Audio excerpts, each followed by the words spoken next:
بسم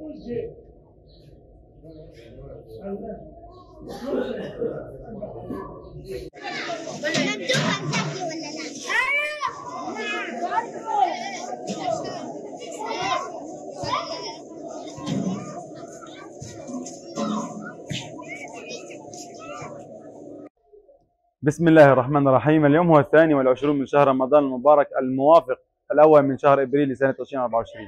ما زال العدوان مستمر اليوم 78 بعد 100 على قطاع غزة. اليوم بتبرع كريم من مؤسسة يتيم نار وقفي نقوم بإعداد وجبات وسيتم توزيعها في إحدى مراكز إيواء وسط قطاع غزة في مدينة النصيرات. بارك الله فيهم وجزاهم الله عنا مع الصائمون كل الخير. شكرا لمؤسسة يتيم نار وقفي.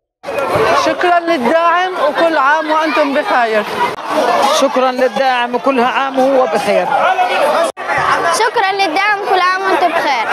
شكرا للداعم. شكرا للدعم كل عام وانتم بخير. شكرا للداعم وبارك الله فيه. شكرا للدعم وكل عام وانتم بخير. شكرا للدعم كل عام وانتم بخير.